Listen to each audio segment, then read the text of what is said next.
Well, hey folks, Realizing Winter Wetlands, a 30-year reflection on NWA WCW Clash of Champions 3 Fall Brawl.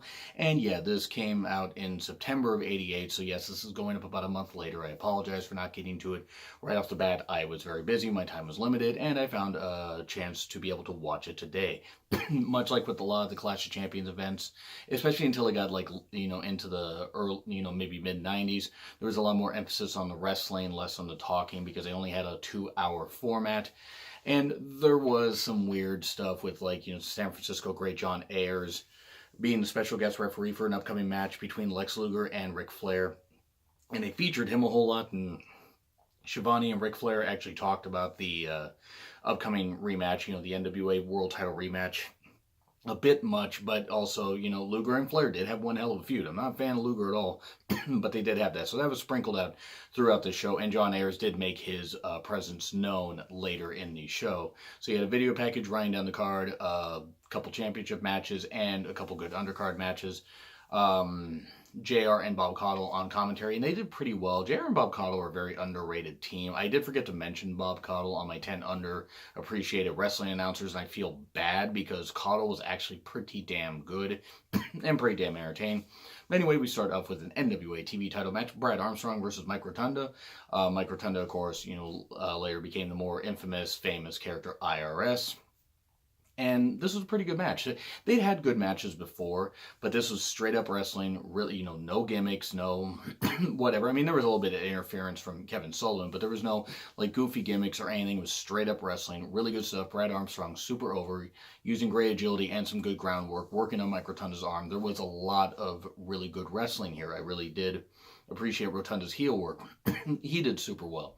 His stuff before he was IRS, and not that he was bad as IRS, but it was more of a gimmick and more of a character and everything, and he didn't have to wrestle nearly as hard. His stuff before he got to WWE, or back to WWE, because he was part of the U.S. Express with Barry Windham, and then and then he went to the NWA.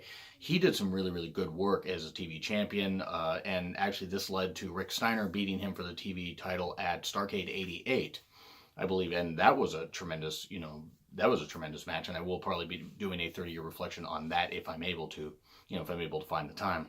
This is a good match.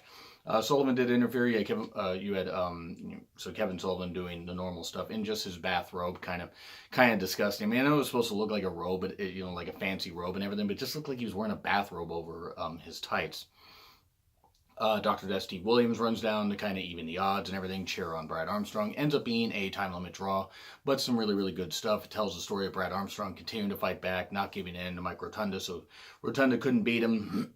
And I'm sure they had a match like on NWA Main Event or something later, but they weren't able to, Brad Armstrong was not able to wrestle the TV title away from him, as Mike Rotunda had a long reign and then lost it to Rick Steiner at Starrcade '88, as I mentioned before. So good opening match, even with the time limit draw, some really good wrestling. And then we had the Sheep Herders versus Dr. Death Steve Williams and Nikita Koloff. And before this, we actually had recaps of Kevin Sullivan and Mike Rotunda attacking Jimmy Garvin and busting up his leg and everything, which led to us getting this tag match somehow.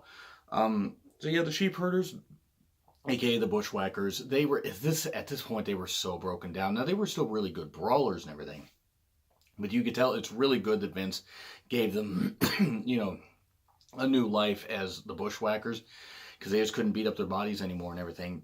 And he gave them a number of years, as that I think they were used into like 95, maybe even 96, before they left full-time competition. And Dr. Death Steve Williams and Nikita Koloff, certainly an interesting team. Nikita, it's weird to see how he was such a heel and then suddenly morphed into a babyface, a number of months before. Really did well, though. They were a good team. Dr. Death, just a freaking tank, like a moose of an athlete. Nikita was also pretty good too. When featured with the right guys and featured in the right teams, he actually could put on a really good match and had a really good U.S. title run. The Herders did good heel work. There was good tag work and everything. Good brawling. It was a bit long. I think they could have shaved about 5 minutes off of this match, and it would have been just fine. Or at least 3 minutes of it. Yes, did I just hear myself say 3 minutes? But suddenly, Dr. Death gets a hot tag. Then, as a bit after gets cut off by the Sheep Herders, Nikita gets tagged in, hits the Russian sickle clothesline, 1, 2, 3, and Nikita Koloff and Dr. Death Steve Williams get the victory. And then Dusty Rhodes versus Kevin Sullivan with Gary Hart at ringside. I'm emphasizing that because keep in mind, it was only a one-on-one match, because that's going to come into play here for the finish. You had some good work. You had some brawling. You had Dusty Rhodes attack Kevin Sullivan, then attack Gary Hart. Gary, who sold it a little bit, but Gary was in a bad I think it was a plane crash. It was a plane crash or a car wreck. I think it was a plane crash. And he busted his body up really bad. That's why a lot of times if you see any old footage of him in World Class or him in the NWA and he doesn't sell so much, it's because he couldn't really take bumps because his body was so beat up. But boy, the guy was a hell of a talker. Really was a shame WWE didn't induct him into the Hall of Fame, even though I don't believe he worked for them much, if at all. I think he deserves a chance to be in the Hall of Fame. Maybe he'll be put up in the legacy wing. I don't know, but I think Gary Hart deserves his mention on a big stage for being one hell of a manager. He really was. So it was mostly a brawl, as you would expect. I mean, Dusty by this point was winding down as an in-ring competitor, even though he was still going hard. Kevin Sullivan was never that good of a worker. I absolutely hated watching Kevin Sullivan in the ring because he was trash. So Al Perez at one point runs down. Al Perez, who wasn't very good either. He was a good athlete, but he wasn't very good. He runs down, he's got a chain, and he's while the ref is distracted, he's, beating up Dusty. Gets in the ring. Him and Kevin Sullivan try to use the chain. Okay, so Dusty breaks that up, busts them down, knocks them down. Attacked Gary Hart. Gary Hart, who's not in the match. And Dusty rolls up Gary Hart, and the referee counts to 3, and Dusty wins.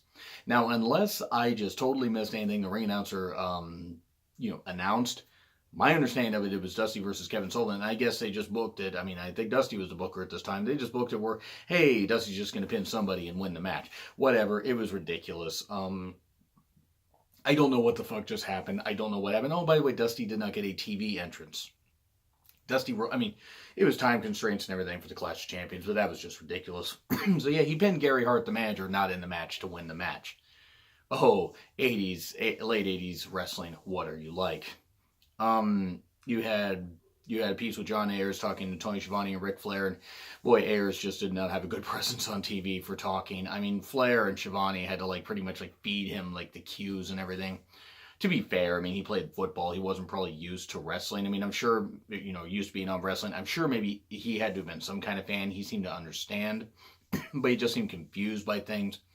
But it was what it was. And then we get to Ricky Morton versus Ivan Koloff in a Russian chain match. And this was okay. It was a typical Russian chain match, or a leather strap match or anything where you got to get your opponent down, touch all 4 corners in succession. And there you go. And after some teasing, this kind of stuff, and Koloff almost doing it, and Morton almost doing it, you had Paul Jones at ringside, who's trying to help Ivan Koloff, because that's his guy. Ricky Morton's touched 3 corners, going for the 4th. He's finger tits away, as I always say, because it's a stupid joke, because I'm a moron. And Paul Jones has got this riding crop that he's using on Ivan Koloff. Said that way, it sounds a whole lot dirtier than planned. But yeah, he's trying to stop, Koloff. Koloff's got his legs wrapped around the rope. Well, that doesn't end up working. Morton gets Koloff free, wants to break free, touches the last turnbuckle, and he wins. And then this is where the babyface turn happened for Ivan Koloff. You had the masked Russian assassins, one guy run down and attack Ricky Morton. Koloff's upset with Paul Jones, starts to shove him, attacks him, and then that Russian assassin attacks Koloff, and then Ivan Koloff gets double teamed by them, and actually triple teamed because Paul Jones joins in. They use a chain to bust open Ivan Koloff. And so Ivan Koloff he ends up being a babyface a little bit later, which was kind of nice for the amount of years he gave in the business that he was able to leave the NWA soon after this as a babyface. That was pretty cool. Because Ivan Koloff, even though he was Russian Bear, he had such great respect among people and they appreciated who he was, that him being a babyface leaving wasn't that bad. And, it's a shame he passed away. I believe him and George Steele passed away within days of each other last February. And then you had the NWA US title match. It's Sting versus the champion Barry Windham with James J. Dillon at ringside. This was fun, as you would expect, between these guys, especially in '88, before Windham started to gain some serious weight and started to have knee issues. And Sting was just young, hot rookie, just insane, absolutely insane with how he acted, massively over. Insane how over Sting was for so many goddamn years. Good fucking grief, Sting was over. One of my favorite wrestlers of all time, of course. It was a good display of speed and power. Not that not that Sting was not strong, but Barry was the stronger of the two. Barry did some great heel work. There was a point where Sting busted open Barry Windham by slamming his head into the ring post, and Sting doing some no selling of stuff before that. That was pretty funny. Typical Sting, vintage Sting. Almost sound like it was having like voice issues there. But Barry did take over with some good work and some good groundwork. You did have a messy finish where referee Tommy Young got knocked down. James J. Dillon broke up the Scorpion Deathlock spot, and then tried to hit Sting with a chair. Sting knocked him out. Sting got hit with a chair. It was one of those padded chairs on the front, so it was like one of the worst chair shots. Barry Windham hit him with a chair. It looked like he was about to get the victory.